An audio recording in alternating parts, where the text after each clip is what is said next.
As we launch into another episode of the OHL podcast, here is your all-important reminder. This is your last episode before Christmas. So sorry, you get stuck with your family, okay? You can't say, no, I got to go listen to Mike and Dan. The new podcast is out. Sorry, this is the last from Mike and Dan before the Christmas break. I'm Mike Farwell on Twitter at Farwell_OHL. He's Dan Mahar on Twitter at Tim Wallach, just like the former Montreal Expo. Maybe over the holidays, you want to try one of these.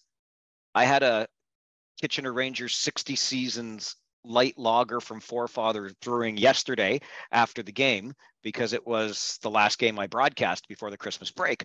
And then while I was at the game, and it was in Mississauga, so you make this make sense, but somebody handed me this beautiful can. It's the Pete's Lager from Bob Cajun Brewing up Peterborough way. So if you're watching on YouTube, you have now seen the cans, and you know that I will shill anything. If you want your brewery mentioned on the podcast, hey, just reach out to ohlpodcast@rogers.com for sponsorship opportunities. We'd be happy to oblige. But Dan, I don't know about you, if you've tried either of these bevies yet, but I think every team should have a partnership with their local craft brewery.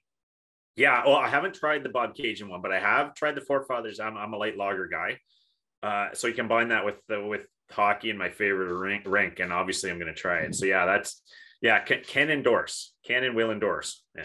Also, just came across the Pete's Lager too. I imagine there might be others out there. Another reason to use ohlpodcast@rogers.com, the email address, and let us know what your city is doing around cross promotion with the team. But I really do think this is an excellent idea, and I would love to sample all 20 bevies if there are so many around the league in each market. Okay, all kidding aside, and all looking forward to the holidays aside, we do hope you're going to spend some time getting some downtime, taking the break from hockey. We'll talk about World Juniors in just a bit, but we have to start on a really somber note this week. Of course, we would be remiss if we didn't talk about Abakar Kazbekov, the former London Knight, who tragically died this past weekend by suicide. I've got lots of thoughts on this and some mixed emotions. It's hard to really articulate, but I've done enough so far, Dan. Let me throw it over to you to kick this part of it off. Yeah, just obviously a heartbreaking story. By all accounts, great kid. Obviously came across an ocean at a young age to pursue this, was doing really well, had battled some injuries. It just highlights, Mike, what we talked about in a previous pod, where these kids deal with a lot, and we only see the piece on ice once or twice a week and tend to judge it on that, oftentimes harshly. We know these kids are dealing with a lot in their school lives, their personal lives, sometimes coaches that are on their cases. All these things can add up on their shoulders, and we tend to forget that.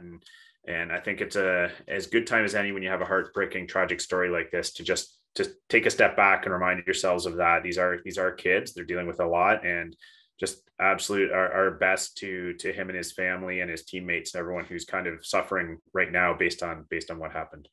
So I got two messages in the almost immediate aftermath of the news being released by the league. And one, Dan, said that very thing.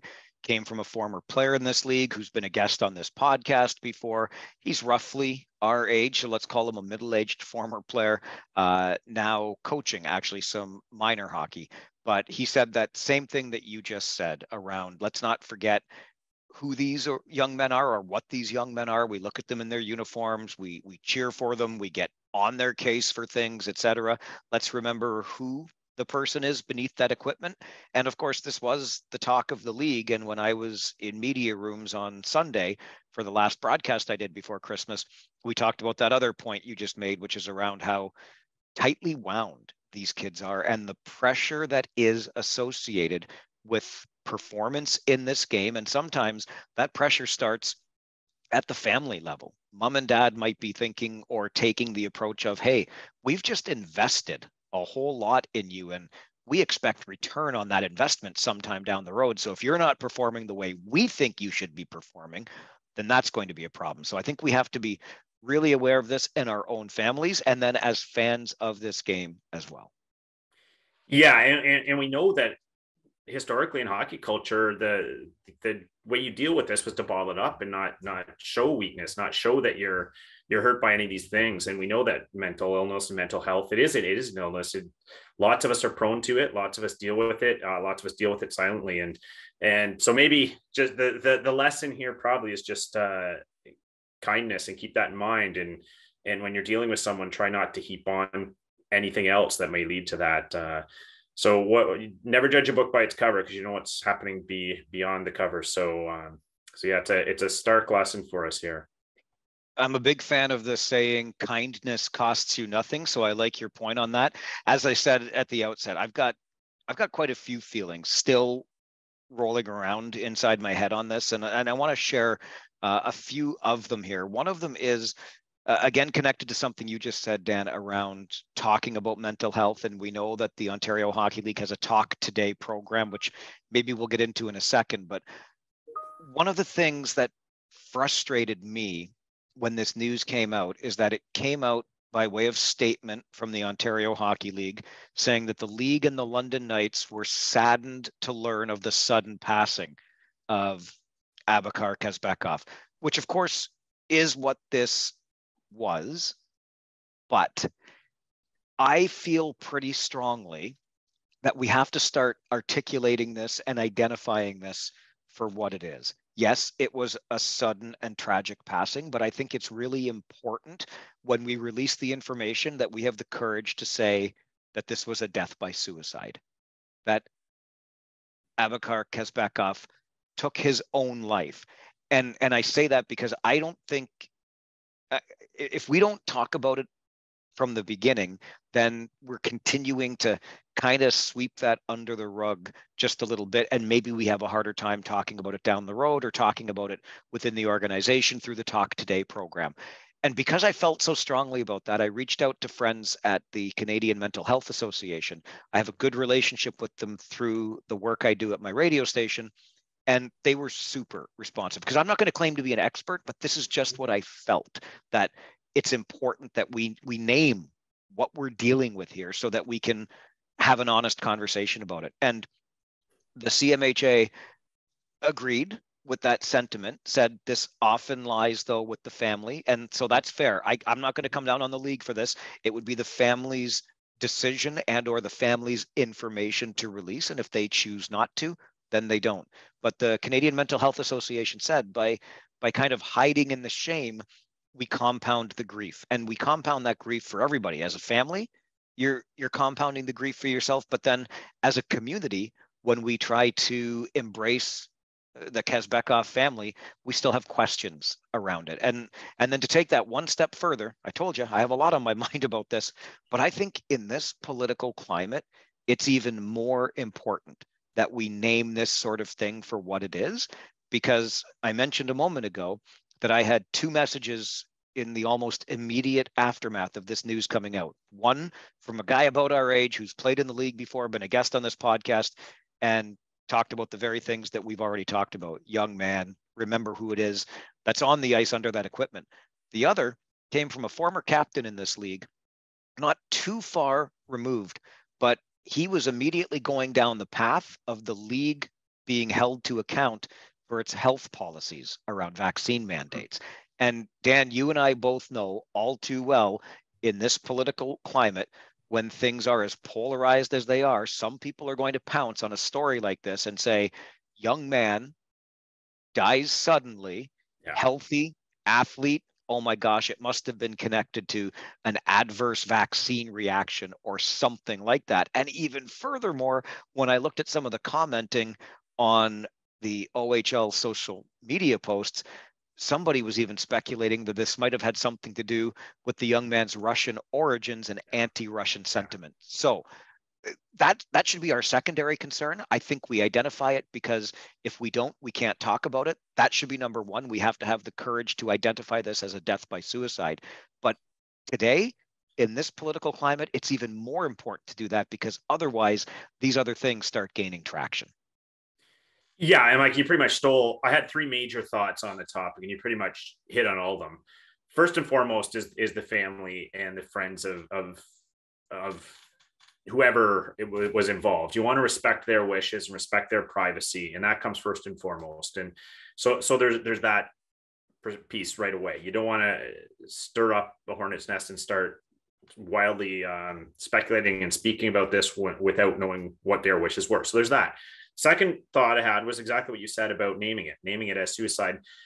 When we choose to hide it or cover up what the cause, or not say what it was, are we not inherently stigmatizing it? And I think that's what we're trying to remove, because if there's no shame in it, which there is not, then why is there shame in saying it or mentioning what it was? It was an illness. It was affecting this person. It was affecting lots of people. There's nothing to be ashamed about. We want to destigmatize this mental health piece. So by not naming it, you're kind of inherently doing that. And I don't think you intend to. So I think you're right. It's absolutely important to say what it is.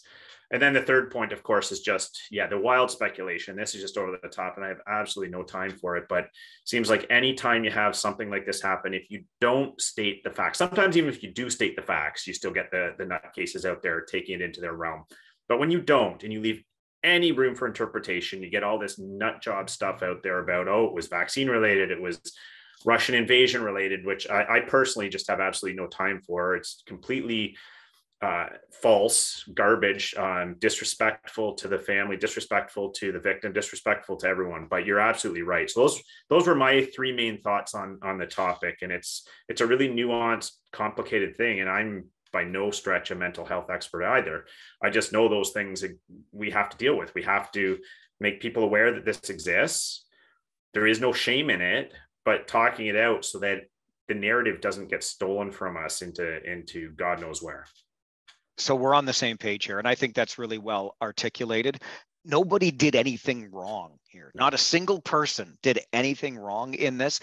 It's just, I think this is an expression by us that we hope we can do it differently, and move forward in different ways, because normalizing conversations around our mental health, which I'll remind you, the Talk Today program that the Ontario Hockey League started after, of course, the tragic death of Terry Trafford, which is almost a decade ago now, 2014, when you think about that one. And look how far we've come. If you want to look back on details of that, I remember, boy, oh boy, when that news broke, and looking back, the number of people kind of holding themselves accountable because they just, having released Terry from the Saginaw Spirit, let him go home all on his own. He's going to drive home from Michigan back to Canada. And of course, he never made it. We all know what happened there.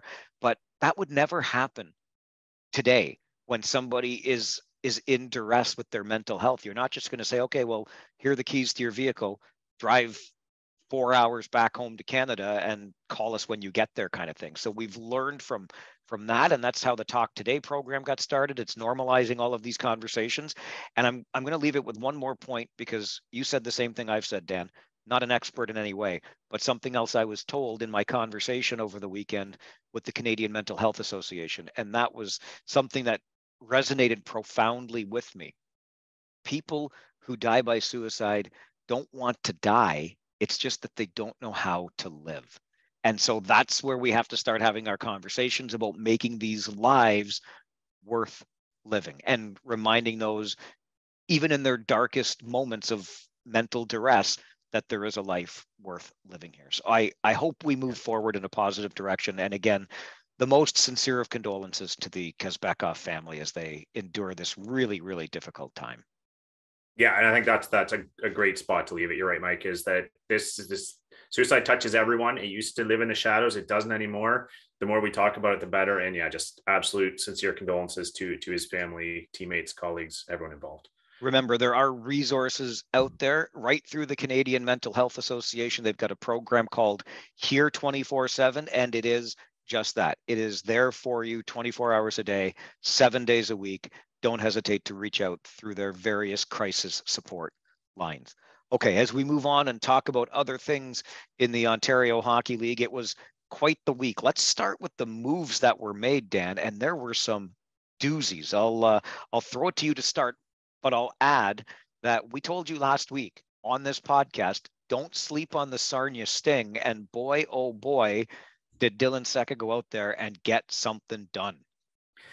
Yeah, and I'll give you full credit, Mike. You called that one as Sarnia was your sleeper of who might do something. And I think these conversations have been happening for a while. Some GMs were a little hesitant to act because there's so much confusion in the standings right now. Teams that were supposed to contend weren't. Teams that were that weren't supposed to are. So there's a lot of guessing going on. But one thing you were pretty certain of all along was that Sarnia was going to pull a move. We were fairly confident it was going to be to add a defender, getting Christian Kyrou, who is equally adept in the offensive zone. So that's a pretty big add there. And how much of that was tied to answering what happened up the 401 when Mike McKenzie jumped first and added Leighton Moore, and then got Francesco Arcuri? Two pretty big, bold moves from a team that was sitting in 8th or 9th place at the time. And some were starting to speculate what prices they get if they sold. So a big statement from one Western team spurs another statement. We've already seen some statements in the East. You're starting to see the market set. You're starting to see the contenders emerge. Some of the pretenders drop off. Steelheads, I'm looking at you. So yeah, it was an interesting week, Mike, but I'm not sure what your thoughts are on the moves that went down. Well, I don't want to pump the tires of this podcast too much, but I will say again, last week, we both identified that there was no way that the Kitchener Rangers were going to be in sell mode. I understand why some might have been suggesting that, because there's a frustration with performing below expectations, but it just didn't seem right to me to be, well, both of us. And that's why we said it last week. So I'll remind you of this too, when it comes to the Kitchener Rangers. This is really the third time under Mike McKenzie. His first year as a full-time GM, 2017, 2018, was about as all in as I've seen the Kitchener Rangers since 2008, really. And he made some big additions, loses in Game 7, double overtime of the West Final to the Sault Ste. Marie Greyhounds. What I think people forget is that there was a year in there that got canceled because of COVID-19. 2020, the season got shortened, and that Ranger team, while unlikely to finish first, it looked like London had that wrapped up. But boy, oh boy, was that a good-looking Ranger team with arguably the best goaltender in the league in Jacob Ingham. But we never got to see the fruits of that roster. So don't forget that there was that opportunity there. And now again, 2-3 years out, the team is looking at it again. So in talking to Mike McKenzie, what I liked about his take on this, and granted, there's a bit of swagger attached to it, but he said, when it's your turn in the cycle, you don't pass. You don't say, you don't fold. You push chips in, and that's exactly what he's doing. And I don't know, I kind of like him for it. And I would like any GM that does that. We've talked about Hamilton hitting that cycle dead on and going to back-to-back championships in the cycle, right? 2018, they win the championship. 2022, they win the championship again. I think every fan base should want that from their organization. Oh, for sure. And I lost count, Mike, this week, in the past week, how many people came to me and said, Kitchener's buying? What are they doing? They're terrible. I think that is to completely misunderstand a few things about how junior hockey works. And you just hit on the big one, where it's a cycle. You have your turn comes around. The really good, well-run organizations, it might come around a little more frequently. But it comes around, and once it goes past you, you can't get it back the next year. And when you look at the composition of this Kitchener Rangers roster, there's just no way they were going to be able to sell and contend next year, losing too many pieces. The age composition of this roster was built for this year. And I think you had an underachieving team, an underperforming team so far, probably learning a new system with a new coach, probably dealing with a couple key injuries. But you had a GM there who, like you just said, Mike, you want your GMs to identify what you really have. And I think Mike McKenzie probably correctly identified, this is a roster that can contend in the West this year. It's an older roster that went to the second round last year, added some great pieces this year. What are the elements that it's missing? And I think when you look at a Leighton Moore, they were a little bit lacking in speed and ability to gain the offensive zone. There's a kid that plays 25 minutes a night minimum that can do that consistently. That one little element just elevated everyone else on the team so far in what we've seen. And when you have a GM that can identify those types of things, short a goal scorer, in comes Arcuri, suddenly you can take a team with a piece or two and move them from what are you doing to contender, and especially in a year when there are no beasts in the West. So So yeah, I think, Mike, you're right. You do want your GM to look for these things and do these things, but you also have to understand where teams are at in their cycles and what are the factors in their performance so far. And I think you and I both knew Kitchener was not going to be a seller this year. They were going to be a buyer come hell or high water. And Mike McKenzie just showed that. I don't want to dwell too much on the Kitchener Rangers because there are 19 other teams in the league, but I will also say, and acknowledging that it's not as though they've had to play the Ottawa 67s, the North Bay Battalion, the London Knights, etc. But the hottest team going into Christmas is Kitchener with 6 wins. And over those 6 wins, additions notwithstanding, outscoring the opposition 32-7. You mentioned coaching a moment ago, and whatever it is that Chris Dennis is preaching, this team is really starting to understand and executing. And I can tell you again, I watched them so much, but there was a point in their game on Sunday versus Mississauga in the third period where the Steelheads were on the power play and they barely touched the puck. The puck possession game, where if it's not there, reset, is really, really impressive to watch, just as a guy that's up in the booth observing from on high.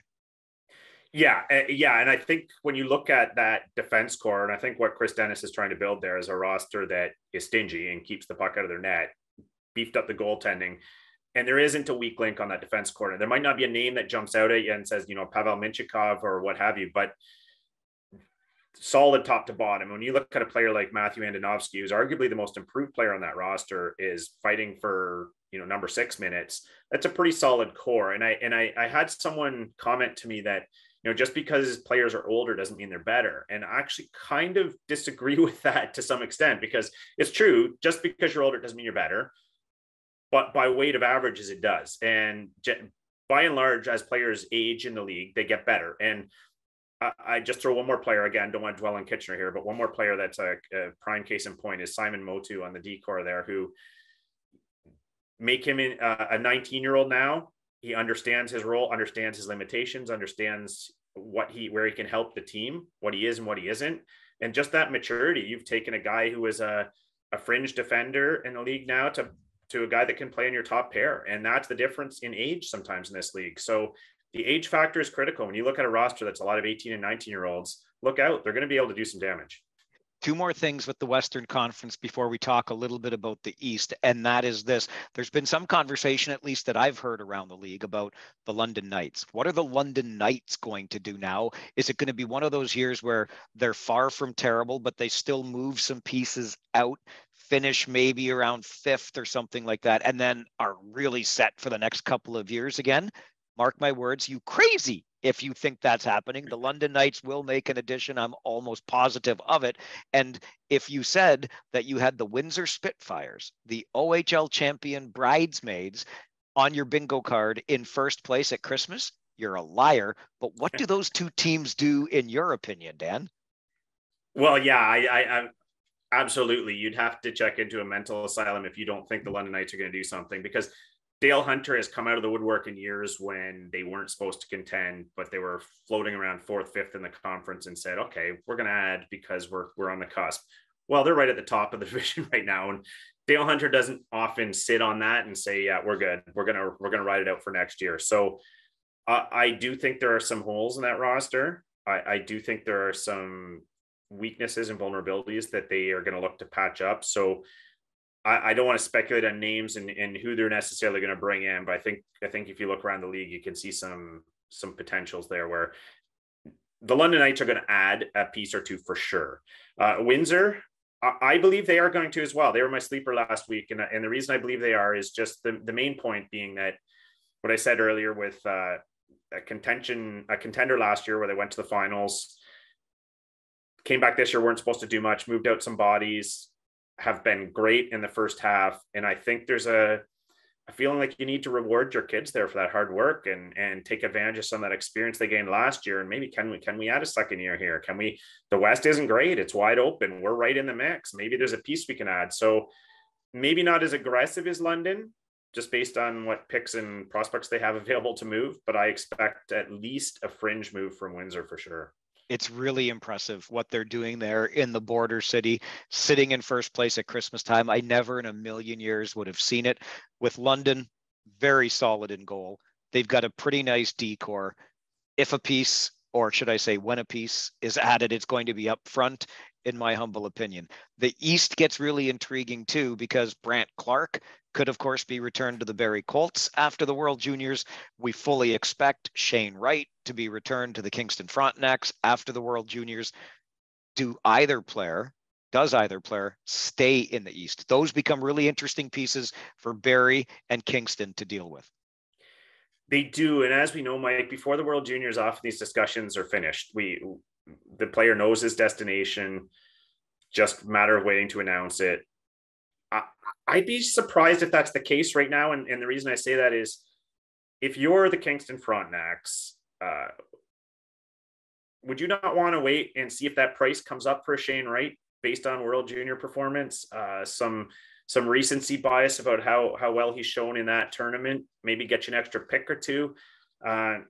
We were still waiting on what Seattle's going to do. So there's a few factors at play there, but I think you might see a fairly late bidding war in the Shane Wright sweepstakes based on a few factors. Brandt Clark, that's one that I'm throwing the dice on, Mike, because huge piece. Barrie could recoup a lot of picks and prospects in that deal, but they've got to feel like their roster was built to compete this year as well from an age standpoint. And they got to feel like adding a piece like that, much like Kitchener did, is one huge piece like that going to make a big difference. And you got to figure it will. It's not like they've been a train wreck. They're hovering above 500, starting to get it together. They may just hold on to that guy. Yeah, I'm with you on that one. I don't know is the answer. So they may, yes, Marty Williamson has some really big decisions to make there. No question about it. Okay. And obviously we're into the trade freeze now. I'll put freeze in air quotes because we know even though the freeze is technically in place, deals can get done. We won't announce it until the freeze is over, but we'll just move on from trades. Part of the reason, of course, for the freeze, not just the holiday break, but the World Juniors for players that are competing there on this tournament. And our good buddy Elam, who must be our number one fan on the podcast. Thanks again for the email to ohlpodcast@rogers.com. We respond to all of them, by the way, but Elam's quite excited for the World Juniors too. Wanted to know about our favorite World Junior moment, if we have one. And before we get to that, thoughts, Dan, on, I mean, personally, and as much as I hate this because I always feel like there's so much pressure on the Canadian kids, but I don't see a serious threat to Canada in this one. Am I out of my mind?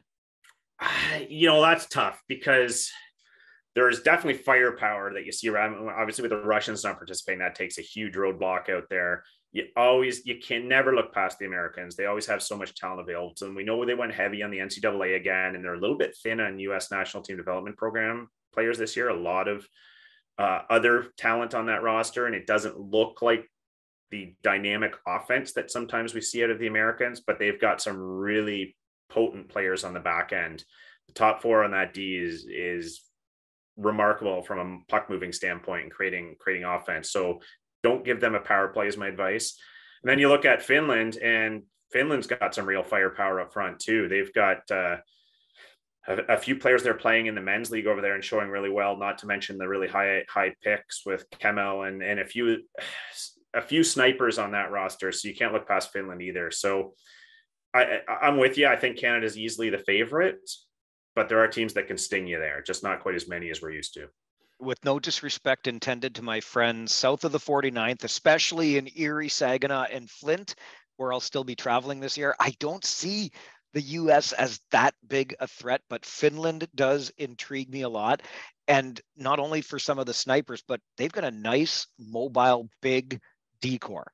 And I think that's going to be really interesting and could cause teams some fits. So I'm really curious how the Finns shake out in this tournament.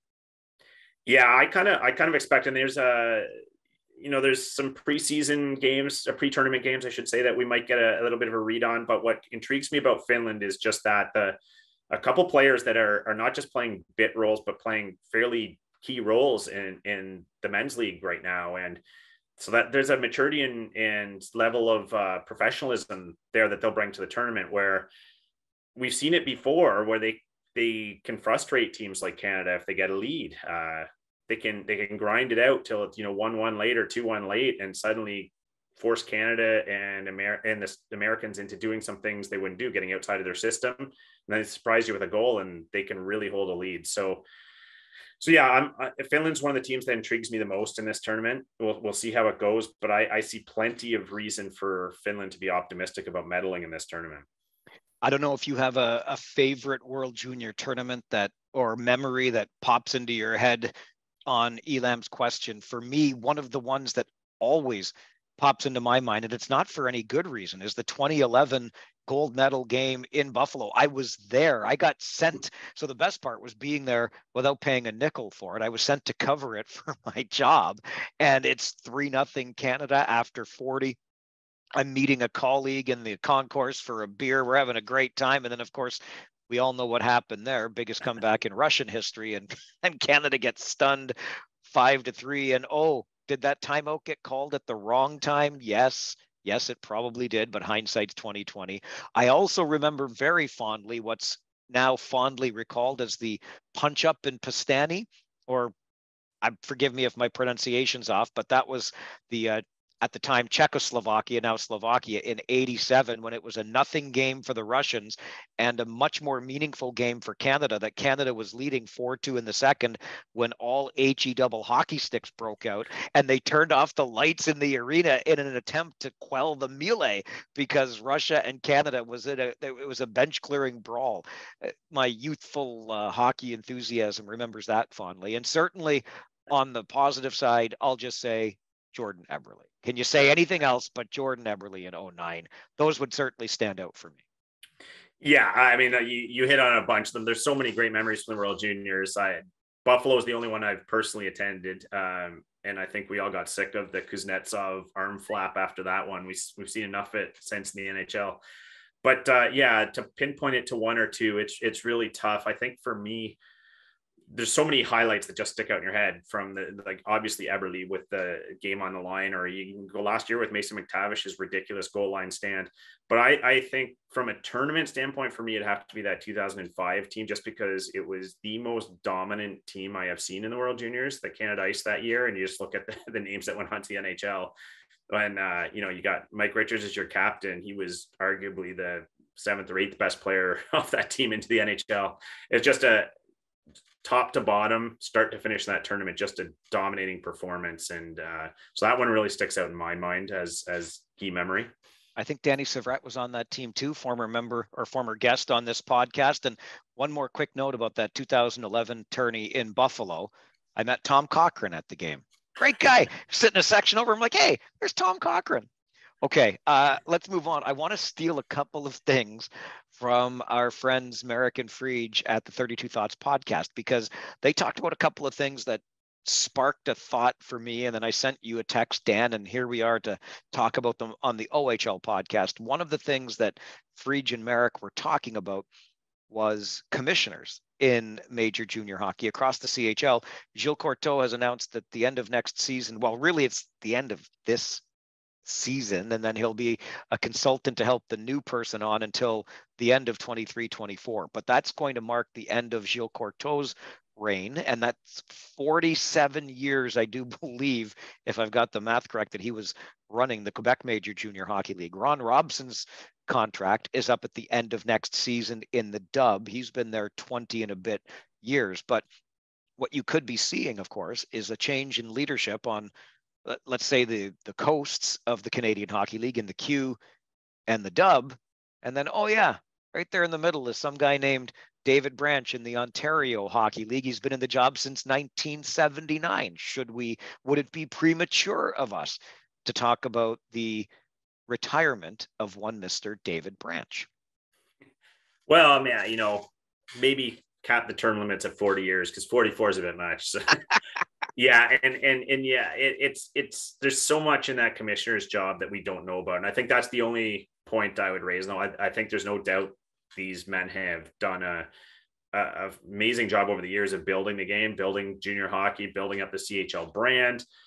I think we'd be remiss to suggest there haven't been a number of issues around, obviously, off-ice activities that have occurred, some of the disciplinary issues and whatnot. I think it's a very nuanced, complex job around recruitment, sponsorships, relationships with parents and families and agents. There's all kinds of things that go on with the commissioner role that require a skill set. You have to be a lawyer, you have to be a negotiator, you have to be all these different things. So I'm the last person to criticize any of these people. The only thing I would say about Dave Branch and maybe his era coming to an end is just the communication to the public. Easily could have improved over there's a lot of fans and fan bases and communities left guessing about how decisions are made, what's going on, certainly around discipline, around and any kind of communication coming from the league is sparse. And I don't know that helps the brand. I get sometimes you have to be a little bit shrouded in what you can share, but at the same time, you're supposed to engage with your fan base, and you have to bring them into the conversation and give them your rationale and let them know what's going on. And I think there's been a bit of an opportunity missed there. So in the context of commissioners and coming and going, I think it's never a bad thing to get new blood after such a long time and some new ideas and fresh approaches. But boy, what a big job that is. I think you hit it right there. When you talk about the magnitude of the job, I'm with you. I've always wished the league did a better job at communicating, particularly around discipline, so that fan bases understand, so that the public, the parents, the families, the teams understand why their son, player, favorite player, if you're a fan, is out for this length of time and what led to it. I think that's a really good point. And like I said, I've long been on the league's case for that. I'll stay on the league's case for that. I do think it's important to keep those lines of communication open, but also in the grand scheme of all of the nuances of the job, I think I also understand why it's probably like way down here on the pecking order. And I'm now holding, if you're not watching on YouTube, I'm holding my hand so low it's not even on screen right now. There are much higher priorities for the commissioner to deal with.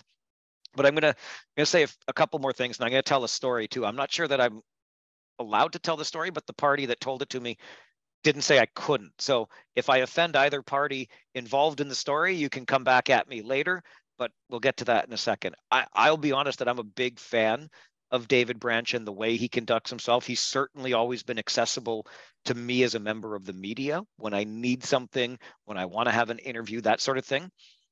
My predecessor, who I learned from in this business, Don Cameron, spoke very highly of Mr. Branch. That says a lot to me. I think we can look at some of the advancements and how progressive this league has been under David Branch. Is it perfect? Of course not.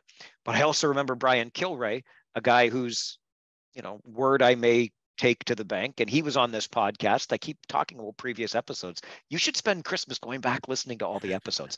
And Brian Kilray said that he told his owner in Ottawa that if David Branch ever ended his time as commissioner of the Ontario Hockey League, he should sell his franchise and get out. So we have to remember that side of it too. And I hate to say, well, it's only business after all, but this is a business too. So I'm just sharing that with you. You can do with that information whatever you want and make your decision on how that makes you feel. But I can see why he has the support that he has. So the other thing that I have come to learn, and I don't think I'm telling tales out of school when I tell this is Dave Branch's league, period. We're all just operating within it, and Dave Branch kind of calls all of the shots. So here's a little story I can share with you that tells, I think that illustrates that very well. And for the purposes of this story, you have to picture Dave Branch, please, in a pair of sunglasses. Okay, so Dave Branch, commissioner of the Ontario Hockey League, rocking his sunnies, as my kid would say. He's got the shades on, and he is driving from the offices in Toronto to Flint. So this would be 2015-ish, whenever the first big blow up was with Rolf Nilsson, right? The whole, with the players dropping off their sweaters, they're not going to play. They've now banned Rolf Nilsson from even being anywhere near his team, and the league is going to go in and kind of take over the franchise. So this is all happening in real time. Dave Branch is in his vehicle, wearing his sunglasses, driving from Toronto to Flint, Michigan. And in the passenger seat with him is one of his executives in the league office by the name of Joe Birch. So they're driving from Toronto to Flint, Michigan when Dave Branch's phone rings. And it just so happens to be one of those pesky members of the media by the name of Bob McKenzie. And Bob McKenzie's on the phone. And so Dave takes the call, and Bob's like, listen, I hear there's some trouble in Flint. I hear that the league's taking over the franchise. I need some comment on this. What can you tell me? And Dave, who has I already mentioned, pretty good relationship with the media. I'm not going to claim to be Bob McKenzie status, but he said, listen, Bob, I'm in the process of doing something right now. I promise you'll be the first to know, but I need some time. Can I get back to you? Bob McKenzie, good guy, says, yep, no problem, whatever. So that phone call's done. They're still making their trip. It's going to take you about, 4 to 5 hours to get from Toronto down to Flint. Before they make it to Flint, Bob McKenzie's back on the phone again. And David Branch is taking the call again. He's like, listen, I've got this confirmed, blah, blah, blah. So now Branch knows he's got to, stay ahead of the story, because you never want to let the story be ahead of the league. So Dave Branch acknowledges, yes, here's what's going on. The league is going in. They're going to take over and operate the franchise. And then Bob McKenzie, being the good reporter that he is, says, well, who's going to be the GM? Now, remember, this is Dave Branch wearing his sunglasses, driving the car with Joe Birch in his passenger seat. And down come the sunglasses on the bridge of his nose. And he looks over at the passenger seat where Joe Birch is sitting. He's still talking to Bob McKenzie on the phone, asks the question, who's going to be the GM? And Dave Branch, while looking at Joe Birch, says, Joe Birch is going to be the GM. And this was news to Joe Birch. He found out as they were driving to Flint. To make the story even more amusing, Joe Birch's phone starts to blow up because Bob McKenzie, he's got a bit of a following, reports this information. Joe Birch's family didn't even know. So now Joe Birch is doing damage control on the home front, saying, honey, yes, I know I'm going to be the GM in Flint. We're not going to relocate, blah, blah. Just imagine all of that going on, which is all just to say again, that it's Dave Branch's league, and here we are all just operating within it as best and as safely as we can. Yeah, that's an awesome story. And I don't know if Joe Birch has made it up to his wife and family yet, because I wouldn't be able to sell that. It would be, yeah, right, you didn't say yes to this. You said yes. So yeah, what a story. But yeah, I think for political junkies, the way I always looked at the job of commissioner and Dave Branch, what he does, it's almost like a party whip is more than anything, where you're privy to all the information that the prime minister or premier are giving you, and you have to sort out all that information, and then you're in backroom brokering the conversations with all the various interests and lobby groups, saying, thou will comply, thou will get on board. I will hear your concerns in confidence, and they will stay in confidence, and my decision will be final. That's kind of the gist of how that job works, and taking everything that's fired at him. And that story you just gave is about as extreme an example as you can get of what can get thrown at you in that job, and you have to hold the ship together. I would like to point out again that the parties that shared that story with me did not say it was not for sharing. So if you want something off the record, tell me it's off the record, and that's that. I think it's a fun story. I don't think it's going to offend anybody. And it's just a little glimpse into life in the Ontario Hockey League. One of the other things that Frege and Merrick brought up that really, and this is what I get pretty excited about. This is all me. This is one of the bones I like to chew on in this league. And this time it's not realignment. It is, though, the proposal that I'm hearing in the National Hockey League for an 84-game schedule, which I guess they might make work with the PA if they cut down on exhibition preseason games, whatever, and things like that. But the idea, if I understand this correctly, Dan, is to allow for more geographical rivalries. Is that what they're hoping to do in the pro leagues? That seems to be the conversation. It's always about beefing up rivalries, which I have my own thoughts on for sure. But if it means throwing away some of those useless exhibition games, absolutely do away with them. Okay, so I don't know. I think my idea might fly in the face of that a little bit, because it might reduce. No, I don't think it does, because there are only 20 teams in the Ontario Hockey League. Pardon me, and I've long been interested in this idea of rebalancing or unbalancing, if you will, the schedule, because frankly, and look, I admit maybe because I'm in it for as long as I have been, you get tired of 8 meetings against one team every year. Like I love Owen Sound. Do I need to go up there 4 times every year? I don't know. But then I think from the fan perspective, maybe they get 4 visits from one team to your city.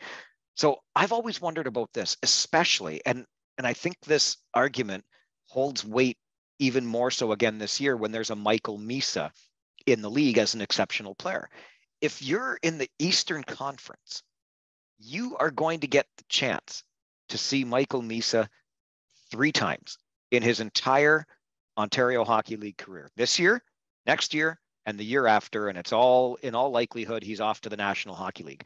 Now, what if in future years, Michael Misa is off at the World Juniors when the Saginaw Spirit come to your side on the East? What if Michael Misa is injured or sick? The point is, in the young man's entire career, you might get to see him 3 times if you're in the East. So my proposal is this: instead of playing those cross-conference teams just once and have them come to you once, why don't we make it 3 teams against the other conference? Okay, so 10 teams in the other conference, there's 30 of your games. And then in your own conference, instead of 8 against some teams and 6 against some other teams, I get the divisional rivalries, but what if we just played every team in our own conference 4 times? So 9 other teams in your conference times 4 is 36. You're playing everybody on the other conference, all 10 teams 3 times, there's 30. Now you're at 66 games. And then you have 2 extra games. You play those as rivalry games. Schedule them against, Oshawa, Peterborough, Kitchener, London, Windsor, and Saginaw. I don't know wherever your rivals are, schedule those, and that becomes the new schedule. And then 1 year, because that's that odd number with the other conference, the 3, 1 year, you would travel to that conference twice and play there. The next year, that team would travel to you twice. So it kind of balances out on the cost side and so on and so forth. And I think maybe something like that would give the fans a little more variety in the opponents they see and spice things up a little bit in the Ontario Hockey League. So I want 3 against the other side. I want 4 against every team on your side. And those 2 extra games in there to make 68, play them against your favorite rival. Yeah, no, I totally agree with you. I thought I was going to be going against the grain here. I didn't think I'd get much agreement because I'm very much against this whole fabricate rivalry thing, throw them against each other so many times that they can't possibly help but hate each other and create intrigue.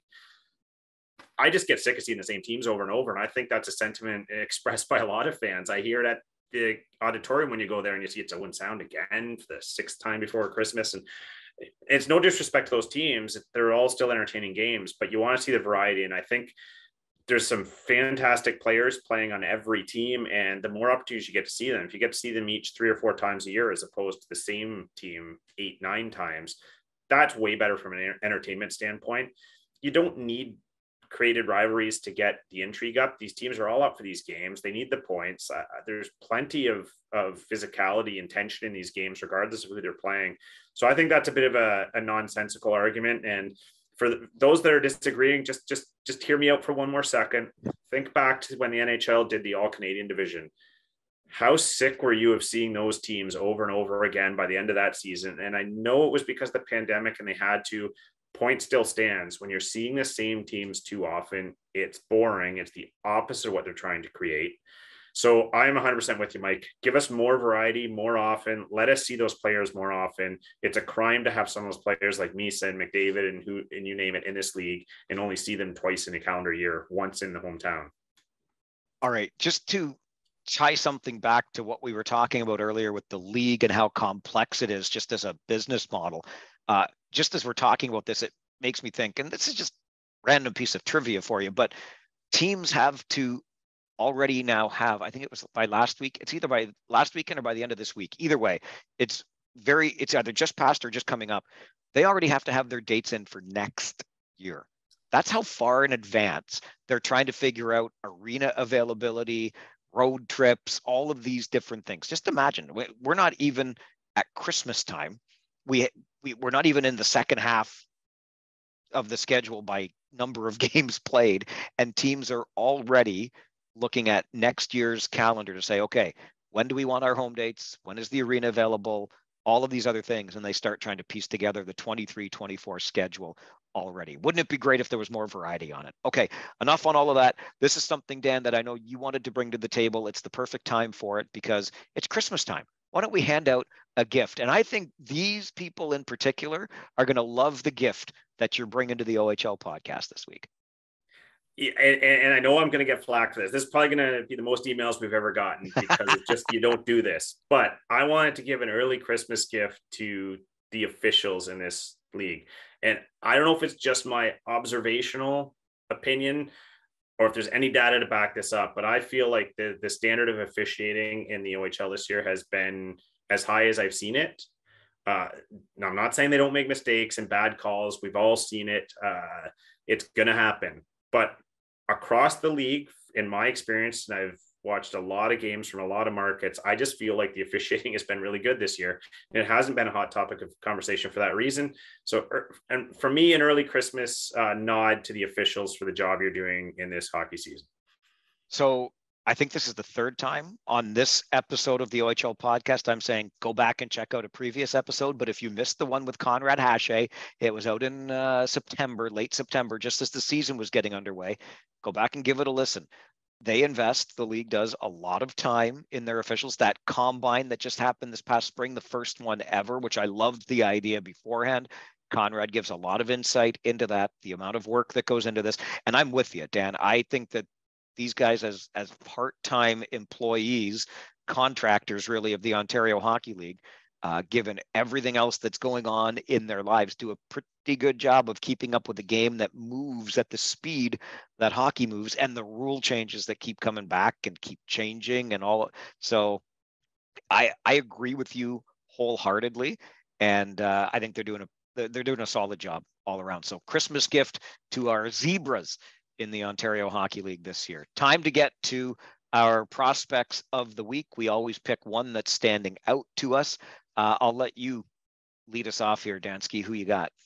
Actually, if you don't mind me flipping the script, I have an inkling I might have the same guy as you, and I do have a backup, so I'm actually going to hand you a Christmas gift and let you go first. Okay. Wow. Wouldn't it be interesting that we have the same guy? Well, if we have the same guy, then we're on some serious, we've been doing this too long. It might be our last podcast. Okay. I'm going east. We have the same guy. Are you east? I have one from east, one from west. So I'm going to see who yours is. I'm going to Sudbury. Yep. But I'm not going to the big dog. Okay. I'm going to somebody else on the Sudbury Wolves. And I'm going to take a look at Matthew Mania this week because he's a guy that's a C prospect according to NHL Central Scouting. But he's a guy, I don't know if it's the Derek McKenzie bump with the new coach or what it is. And really, you got to go beyond, I think, the points. But the points over the past 7 games have looked pretty good. 2 goals, 8 assists for 10 points in his past 7. He's a +9 over that stretch. And I don't know if there's a comfort level there, the ice time that's coming there. Matthew Mania is a guy that's a bit of a bruising defenseman. He's got a sharp first pass, but he's a bigger body back there, more of the stay-at-home types. You might not expect the points, but the points have really caught my attention of late, and I just wonder if he's flourishing a little bit under the new head coach. But my prospect of the week is the Sudbury Wolves, Matthew Mania. Very good. Yeah, definitely on the radar with the uptick he's had since Derek McKenzie's taken over. And yeah, so I'll give you both mine if that's okay. It's before Christmas.